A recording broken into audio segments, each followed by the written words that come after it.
Bodie, California is the most preserved ghost town in America. 110 buildings, frozen in 1942, exactly how people left them. The Park Service says 500,000 people visit a year. They have one rule.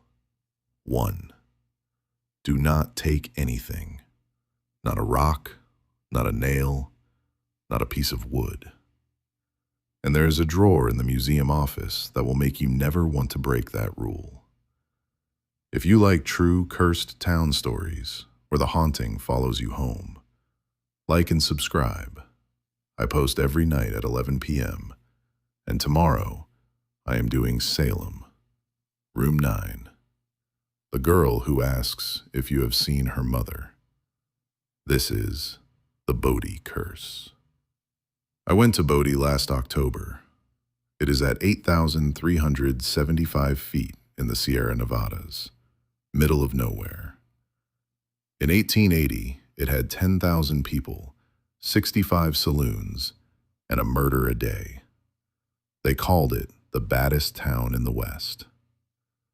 A little girl whose family was moving there wrote in her diary, "Goodbye, God, I'm going to Bodie." Then the gold ran out. In 1942, everyone left to fight the war. They left food on tables, medicine in the drugstore, a pool table mid-game. And it has been in a state of arrested decay ever since. Rangers are not allowed to fix anything. If a roof falls, it falls. When I got there, the ranger at the gate did the speech. She was dead serious. Do not pick up anything. Do not put anything in your pocket. Everything here belongs to Bodie. Bodie does not like it when you take its things. Ask the drawer. I said, "What drawer?" She said, "You will see." Bodie is creepy. Not like Portlock creepy. It is silent. No birds, no insects at 8,300 feet. Just wind through broken glass. You look in the windows and see a classroom with kids' desks, 1940s math homework still on the board. A house with a Christmas dinner set covered in 80 years of dust.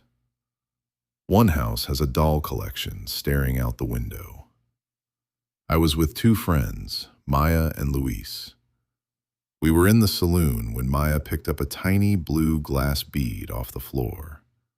Small, probably not even original. She put it in her jacket. Luis whispered, "Maya, put it back." She laughed.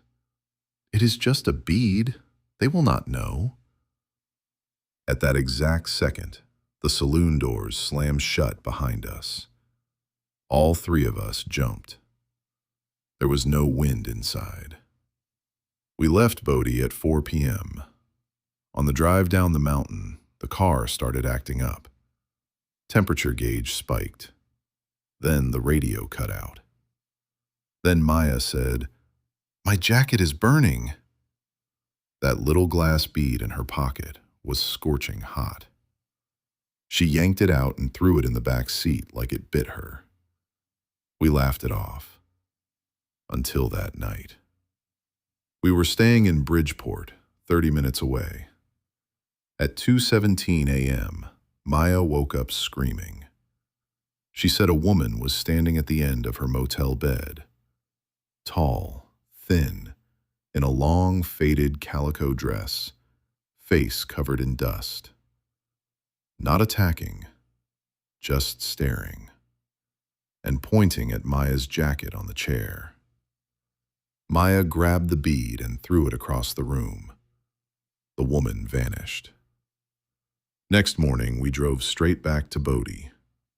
The same ranger was at the gate. Maya walked up, holding the bead with a tissue because she was scared to touch it, crying. The ranger did not look surprised. She said, "Bathroom is on the left." Museum office is straight. She took us to the back office and opened a filing cabinet. It was full.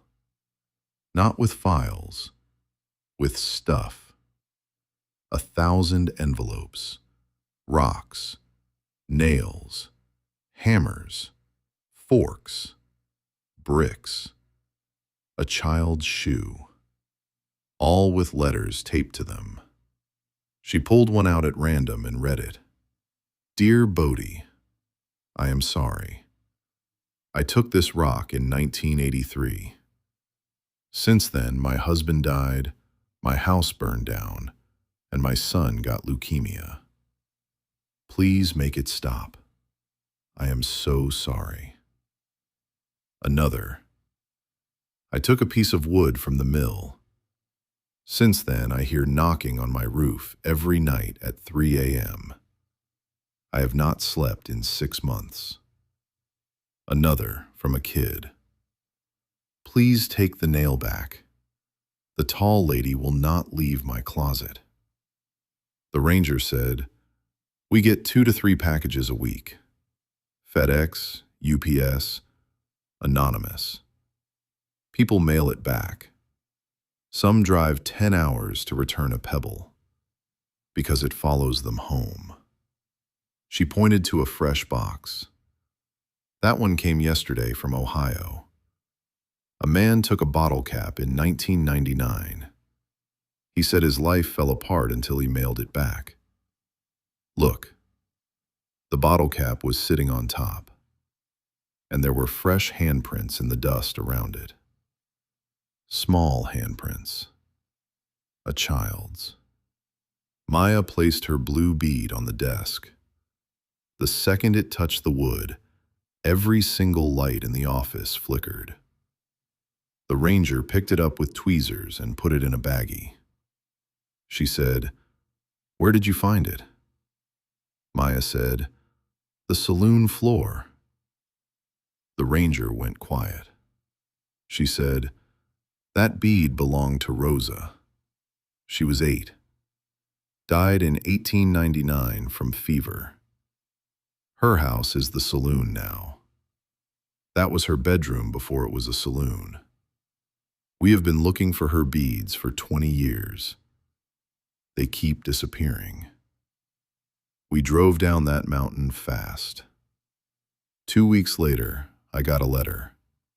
No return address. Inside was a photocopy of an 1885 Bodie newspaper obituary.